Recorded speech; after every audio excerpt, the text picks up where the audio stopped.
దేవరాగం జ్ఞానయోగం వ్యాసపీఠం బహువేదశాస్త్రం బోధామృతహిత శ్రీమన్నారాయణం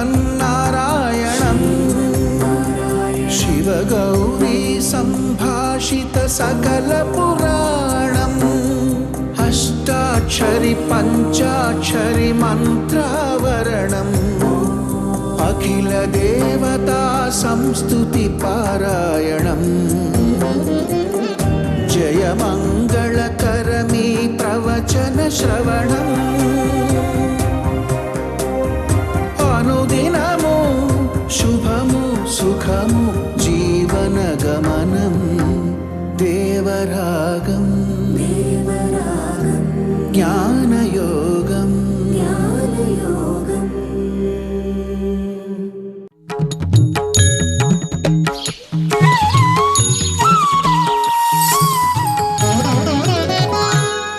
ఆపదామపహర్తారం దాతారం సర్వసంపదాం లోకాభిరామం శ్రీరామం భూయో భూయో నమామ్యహం. జై శ్రీమన్నారాయణ. ప్రియ భగవద్బంధులారా, ఏ సాధించాలన్నా దానికి కావలసినటువంటి విధానాలన్నీ మనకి స్పష్టంగా ఉండాలి. ముఖ్యంగా మనసుతో ఏది సాధించాలన్నా దానికి కూర్చునే విధానం కూడా మనకి తెలియాలి.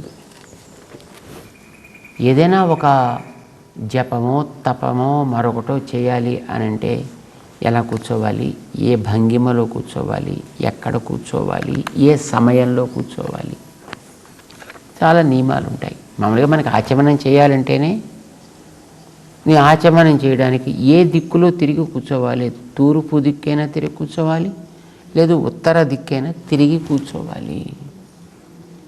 అంతే తప్ప పశ్చిమ దిక్కుకి దక్షిణ దిక్కుకి తిరిగి ఆచమనం చేయకూడదు. నించుని ఆచమనం చేయకూడదు, కూర్చునే ఆచమనం చేయాలి. ఆ కూర్చున్నప్పుడు కూడా ఏదో సుఖాసనంలోనో కుక్కుటాసనంలోనో కూర్చోవాలి. కుక్కుటాసనం అంటే ఒక కాలు కిందకి పెట్టి ఒక కాలు మధ్యలో ఉండేట్టుగా పెట్టి కూర్చోవాలి. ఆ కూర్చున్నప్పుడు మోచెయ్యి కాలికి బయటకు వచ్చేట్టుగా కూర్చోకూడదు, మోచెయ్యి లోపల వైపు ఉండేట్టుగా చేయి పెట్టుకోవాలి. అప్పుడు ఆచమనం. ఒక ఆచమనం చేయడానికి కూర్చోవడానికి ఉండే నియమాలు ఇన్ని రకాలు చెప్తారండి. ఇదేనా ఒక్కొక్క దానికి ఒక్కొక్క పద్ధతి. సరే, ఆచమనం చేయాలంటే అలా కూర్చోవాలి, మోచేయి లోపల పెట్టుకోవాలి, చేతిని ఒక గోకరణ ముద్రలో అమర్చాలి, అప్పుడు దాంట్లో పోసుకోవాలి. ఈ అరచేతి మధ్యలోంచి దాన్ని లోపలికి మనం తీసుకోవాలి. ఇది ఆచమనం కోసం చేసేటువంటి పద్ధతి. ఇలా ప్రతిదానికి కొన్ని పద్ధతులు ఉంటాయి. భగవంతుడు ఆత్మదర్శనం కోసం చేసేటటువంటి యోగ అభ్యాస విధిని గురించి మనకి వివరిస్తూ 6వ అధ్యాయంలో భగవద్గీతలో 13వ శ్లోకం దగ్గర నుంచి ఆయన మనకి చెప్తున్నాడు. సమం కాయ శిరోగ్రీవం ధారయన్ అచలం స్థిరః సంప్రేక్ష్య నాసికాగ్రం స్వం దిశశ్చ అనవలోకయన్ ప్రశాంతాత్మా విగతభీః బ్రహ్మచారి వ్రతే స్థితః మనః సంయమ్య మచ్చిత్తో యుక్త ఆసీత మత్పరః. ఎలా కూర్చోవాలో, ఎలా ఆరంభించాలో చెప్పాడండి దీంట్లో. తర్వాత చేసేటటువంటి ధ్యానం ఏదో. ముందర ఎట్లా కూర్చోవాలి, ఆ కూర్చునేటప్పుడు యాక్టివ్గా కూర్చో. ఏదో ముసలాళ్ళలాగా 100 రోజుల నుంచి అసలు భోజనం అంటే ఏమిటో దాని మొహం ఎరగనట్టుగాను, నీటి చుక్క నోట పడినట్టుగాను, అది ఏదో అలా కూర్చోకోయి, అలా ఉండకోయి. చక్కగా మంచి యాక్టివ్గా కూర్చో, చేసేది మంచిగా చేయి, శ్రద్ధగా చేయి. ఎలా కూర్చోవాలి? సమం కాయ శిరో గ్రీవం. కాయం అంటే శరీరం, శిరస్సు అంటే తల, గ్రీవం అంటే మధ్య భాగం మెడ. ఈ పైన ఉండేటువంటి తలకాయని, కింద ఉండేటటువంటి మన ఈ దేహాన్ని, పొట్టని మొదలైనటువంటి వాటిని, ఇవి రెండింటినీ కలిపేటటువంటి ఒక వెనకాతల లోపల ఉండే ఒక సిస్టమ్ ఉంది, ఒక వెన్నుపూస సిస్టమ్. దాని ద్వారా సాగేటటువంటి ఆ ఫ్లూయిడ్స్, తద్వారా వచ్చేటువంటి ఆలోచనలు, ఇవన్నీ సవ్యంగా ఉండాలంటే వాటి యొక్క ప్రవాహానికి, ప్రసరణానికి అడ్డు ఉండకూడదు. కనుక ఇలా కూర్చుంటే అన్నీ వంగిపోయినట్టుగా అదేదో లోపల నుంచి ఇలా ఇలా వెళ్ళడం కష్టం అవుతుంది. చక్కగా కూర్చున్నట్లయితే అది ప్రసారణకి బహుశా అనుకూలంగా ఉంటుంది అని అయి ఉండొచ్చు. బట్ అది ఏదైనప్పటికీ కూడా ఎలా ఉంటుంది అనే దాన్ని ఆయన మనకి చెప్తున్నాడు. ఏమని? సమం కాయ శిరోగ్రీవం. సమం అంటే మొట్టమొదట దీన్ని తిన్నగా ఉంచాలి. దేన్ని ఉంచాలి తిన్నగా? కాయ మన శరీరం, శిరః పైన ఉండేటువంటి తల, మధ్యలో గ్రీవం ఈ మెడ భాగం. ఎంత చక్కగా ఇలా తిన్నగా ఉండేట్టు కూర్చో.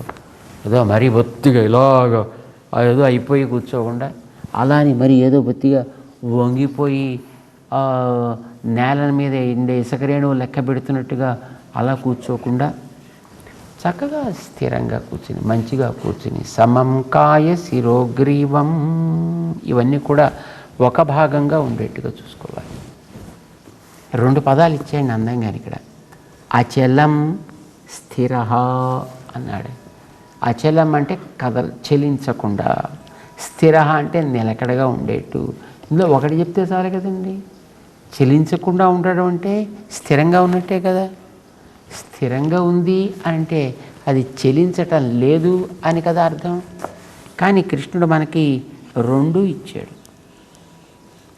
ఎందుకోసం అని అంటే ఇందులో మొట్టమొదటిది అచలం అంటే చూడండి, కొంతమంది ఎవరైనా రావడానికి ప్రతీక్షిస్తూ ఉంటారనుకోండి, ఎవరో కొంతమంది రావాలి అని, వాళ్ళు ఇలా కూర్చొని ఊరికి ఇలా టైట్లుగా కూర్చోలేరండి. ఏదో ఆలోచిస్తూ ఉండాలి, లేదా పక్కన ఎవరితోటో కబుర్లు చెప్తుండాలి, ఏదో మాట్లాడుతుండాలి, లేదా ఫోన్ తీసి చూస్తుండాలి. ఏదో ఒక రకమైనటువంటి కార్యక్రమంలోనే ఉండాలి అనుకునే మనస్తత్వంతో ఊరుకుని కూర్చుంటే. కానీ మనం జపం మొదలైనటువంటి చేసేటప్పుడు అట్లాగా ఇటు అటు తిరుగుతూ, ఊరుకుని, వాళ్ళతో మాట్లాడుతూ, వీళ్ళతో మాట్లాడుతూ అట్లాంటివి పనికిరావు. అంచేత ఆ లోపల ఉండే ప్రసారం సవ్యంగా నీ యొక్క దేహానికి సాగించేటట్లుగా, నిన్ను ఇబ్బంది పెట్టకుండా ఉండేట్టుగా ఉండాలంటే చక్కగా అది అచలం కావాలి, చక్కగా కదలకుండా ఉండేట్టుగా ఉండాలి. స్థిర, నువ్వు ఒక పాస్చర్లో పెడితే కొంతసేపైనా ఆ పాస్చర్లో అది ఉండగలగాలి. అందుకోసం మనకి రామానుజుల వారు సాపాశ్రయం ఉపవిశ్య అని అంటారు. మరీ బొత్తిగా ఇలాగ స్టిఫ్గా చేసేసి పెట్టామనుకోండి, కొంతసేపటికి పట్టే ప్రారంభించవచ్చు, క్యాచ్ అంటాం కదా, అది మళ్ళీ ఏమైనా మనకి ఇబ్బంది కలగచ్చు. అలానే మళ్ళీ ఒత్తిగా వదిలేసామనుకోండి, అలా కూర్చుంటే నిద్ర వచ్చేస్తాం. చేత నిద్ర రానివ్వకూడదు, ఇతరత్ర ఆలోచనలు పోకూడదు, వీడు చేసే దాని మీద దృష్టి ఉండేట్టు చేయాలి, అది ఉత్సాహంగా చేసేట్టుగా చేయాలి. సో ఇవన్నీ మనకి ఉంటాయి జనరల్గా. అంచేత వీడు ఎలా ఉండాలి అంటే మొట్టమొదట కదలకుండా ఉండాలి, అచలం అయి ఉండాలి. స్థిర అంటే మరి ఇటు ముందుకో వెనక్కో ఈ పక్కకో ఆ పక్కకో వంగిపోకుండా ఉండాలి. ఎంతసేపు చేస్తే అంతవరకు చక్కగా ఇబ్బంది లేకుండా ఉండేట్టుగా చేసుకొని చేయి. ఆ తర్వాత ఏం చేయాలి? సంప్రేక్ష్య నాసికాగ్రం త్వం, నువ్వు నీ ముక్కు చివరి భాగాన్ని చక్కగా చూస్తూ ఉండు జపం చేసేటప్పుడు. ఎందుకండి నా ముక్కులు నేను చూసుకోవడం ఎందుకండి? ఇప్పుడు ఇతర ముక్కులు చూడడానికి అవసరం లేదు. నాసికాగ్రాన్ని చూడమంటే ఎవరి నాసికని చూడాలి అని మళ్ళీ అడుగుతాడేమో. సంప్రేక్ష్య నాసికాగ్రం స్వం, నీ యొక్క నాసిక యొక్క చివరి భాగాన్ని చూడు. మరి అది కూడా ఒక రకమైన డిస్టార్షనే కదండి. చూడడం అన్నాను కానీ డిస్టార్షనే కదా.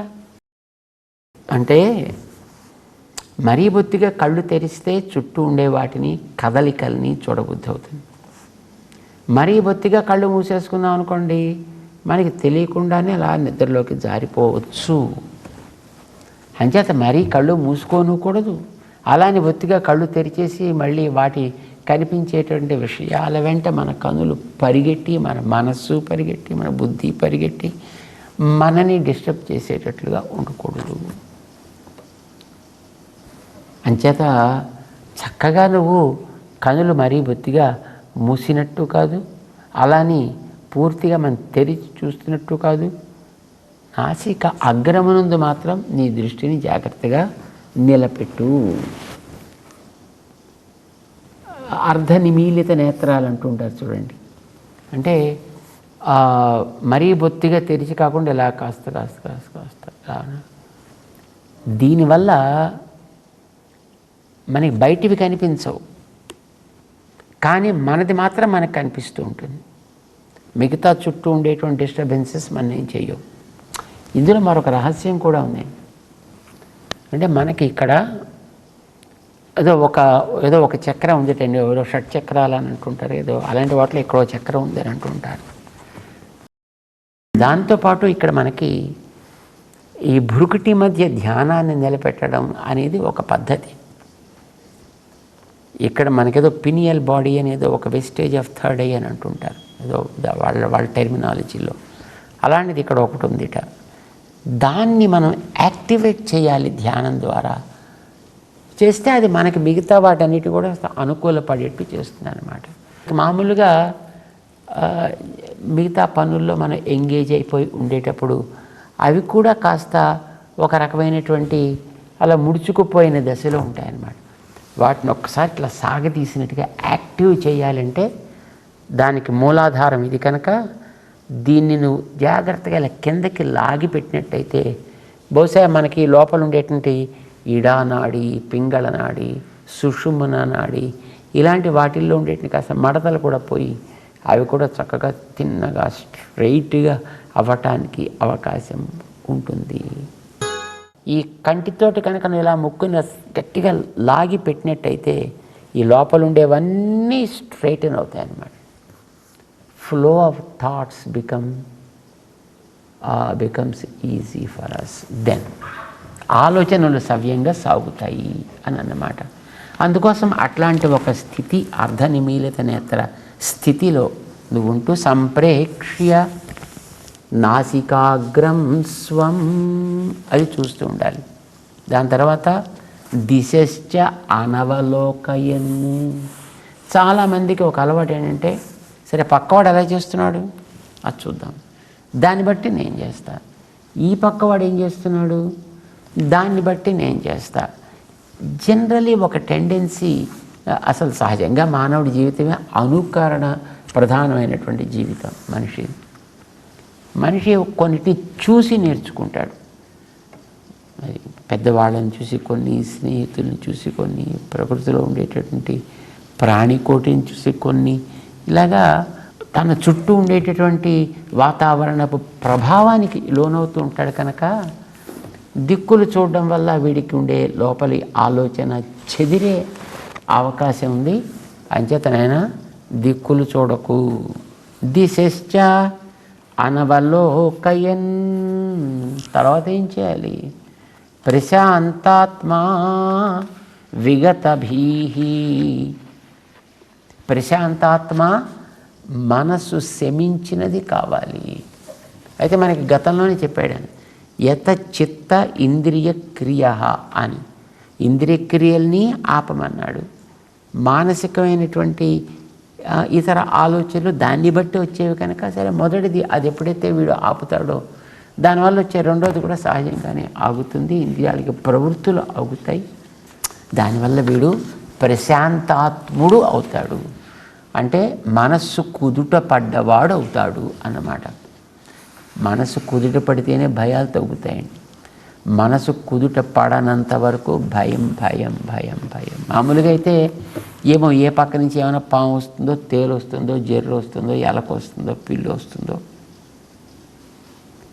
ఇలాంటి భయం. లేదా అక్కడ ఏదైనా ఒక వానాకాలంలో లేదు వేసవి కాలపు మధ్య సంధ్యకాలంలో, ఉదయపు సంధ్యలో కానీ సాయపు సంధ్యలో కానీ వచ్చే వానలతో పాటు కొన్ని కీటకాలు కూడా వస్తాయి. అవన్నీ కూడా పొడుతుంటాయి. అవన్నీ వచ్చాయనుకోండి, ఇంకా అవన్నీ చుట్టూ చేరితే చికాకు చికాకు అయిపోతుంది. సో వీడికి కూర్చుని చేసేటువంటి కార్యాలు సక్రమంగా సాగు. ఎప్పుడు ప్రకృతిలోంచి అలాంటివి వస్తాయో తెలియదు.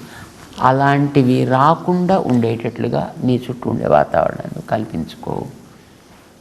విగత భీహి, భయం కలిగేటటువంటి సన్నివేశాలు ఏమీ ఉండద్దు. అసలు ఒక్కొక్క చోట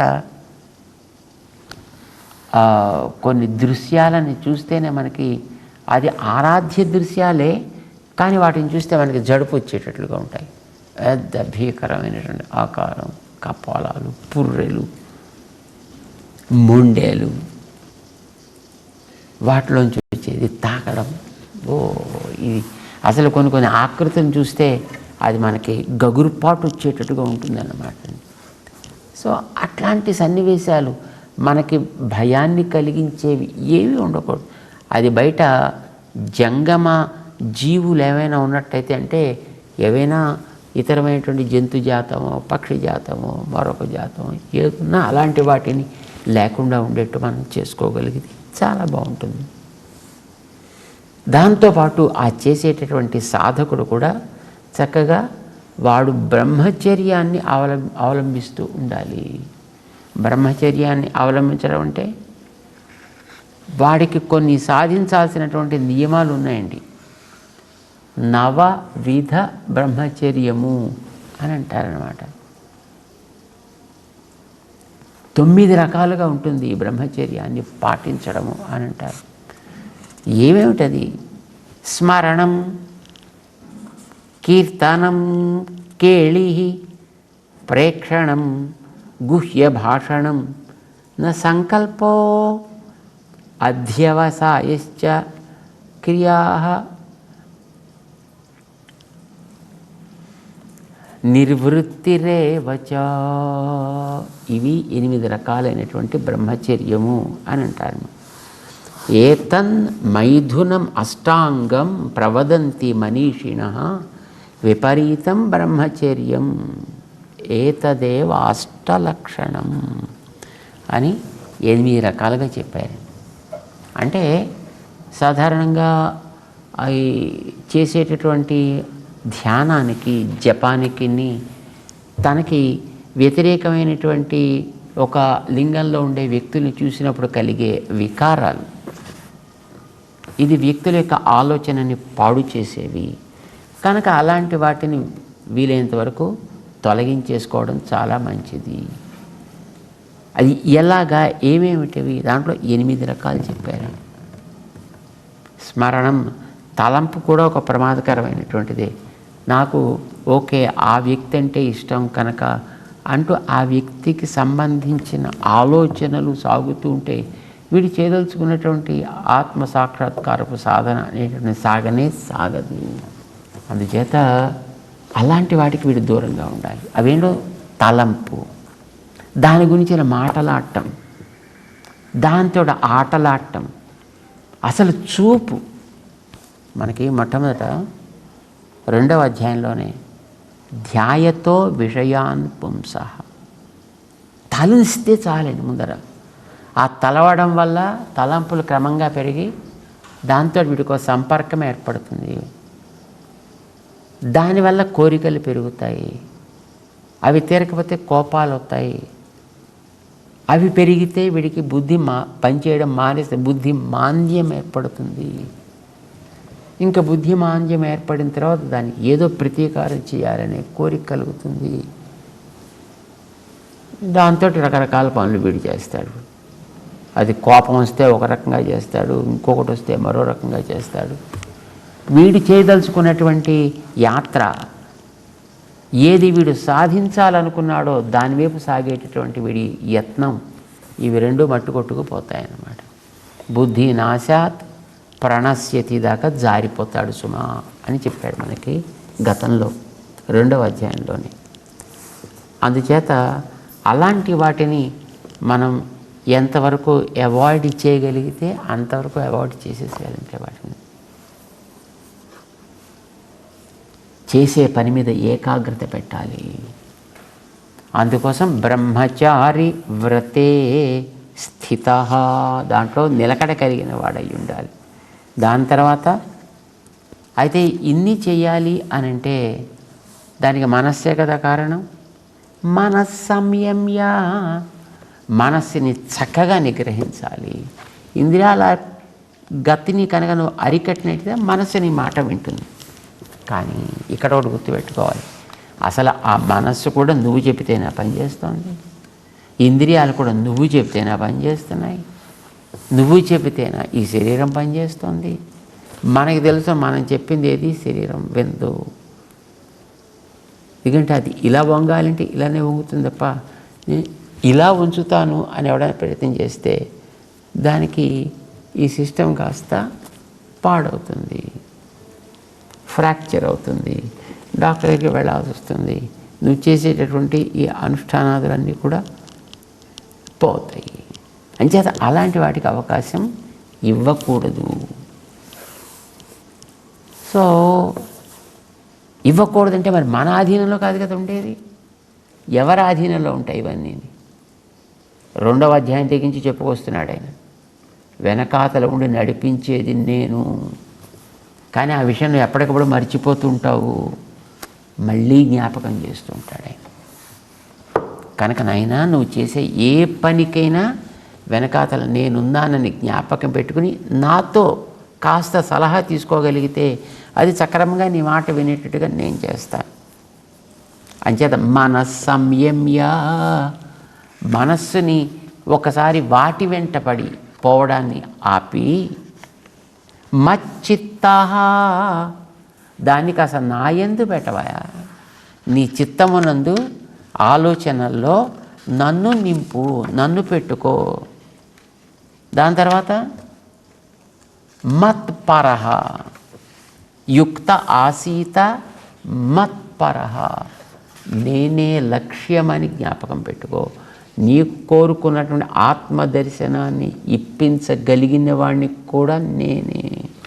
అంతే తప్ప నేను సాధన చేసుకుంటానండి, నేనే దాన్ని సంపాదించేస్తా. You can not. అలా చేసుకున్నట్టయితే ఎప్పుడో మొత్తం ఈ ప్రపంచం అంతా మారిపోయింది. నీ ప్రయత్నం వల్ల ఏది కాదు.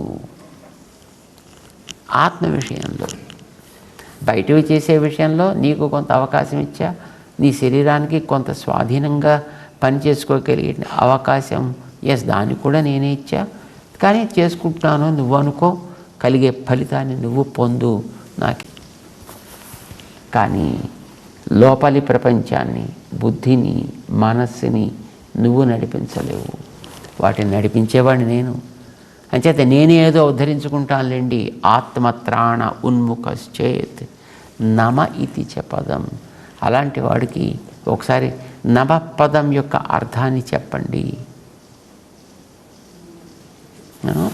సో మన సంయమ్య మచ్చిత్త యుక్త మత్పరః భవ. నన్ను లోపల పెట్టుకో, అప్పుడు నువ్వు నీ మాట వినేటట్టుగా నేను చేస్తా. నీ మనస్సుని వినేటట్టుగా చేస్తా, నీ ఇంద్రియాలని నేను నీ మాట వినేట్టు చేస్తా. బయట ఉండేటువంటి వస్తువులు కూడా నీ లక్ష్యాన్ని చెదర్చకుండా ఉండేటట్లుగా నేను తయారు చేసి పెడతా.